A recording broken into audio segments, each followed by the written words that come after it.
తెలంగాణ ప్రాజెక్టులకు ఒక పెద్ద షాక్ ఇచ్చింది కేంద్ర ప్రభుత్వం. ఇది రాబోయే రోజుల్లో తెలంగాణలో రాజకీయ దుమారానికి భారతీయ జనతా పార్టీ నిలదీయడానికి కారణం అవ్వచ్చు.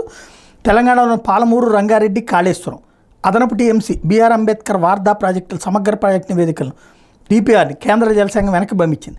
జలసంఘం వద్ద ఉన్న వివిధ ప్రాజెక్టులు DPR జాబితా నుంచి కూడా వీటిని తొలగించేసింది. ఈ ప్రాజెక్టుల విషయంలో లేవనెత్తిన పలు అభ్యంతరాలను ఏడాది నుంచి తెలంగాణ నివృత్తి చేయకపోవడంతో నేను నిర్ణయం తీసుకున్నట్టు CWC తెలిపింది. ఈ మేరకు రాష్ట్ర నీటిపారుదల శాఖ లేఖ రాసింది. పాలమూరు, రంగారెడ్డి ఎత్తిపోతల ప్రాజెక్టుకి నీటి కేటాయింపుల విషయంలో న్యాయ వివాదం కారణంగా DPRని వెనక్కి పంపుతున్నట్టు CWC పేర్కొంది. ఇప్పుడు టీఆర్ఎస్ వాళ్ళేమో కాంగ్రెస్, బీజేపీ కుమ్మక్కై తెలంగాణ నాశనం చేసినాయి అంటారు. కాంగ్రెస్ వాళ్ళేమో ఇదిగో కేంద్ర ప్రభుత్వం బీజేపీను కేసీఆర్ కుమ్మక్కై చేశారంటారు. ఇటు బీజేపీ వాళ్ళేమో ఇద్దరూ కూడా రాష్ట్ర ప్రయోజనాలు తపనంగా పెట్టారంటారు. ఇక్కడ డిఫెన్స్లో పడేది ఒక రకం బీజేపీ. ఇక్కడ కేంద్ర ప్రభుత్వానికి సంబంధించినటువంటి అప్రూవల్ దగ్గర తేడా వచ్చిన మాట వాస్తవం. ఇది రాబోయే రోజుల్లో ఎక్కడి దాకా వెళ్తుందో చూడాలి.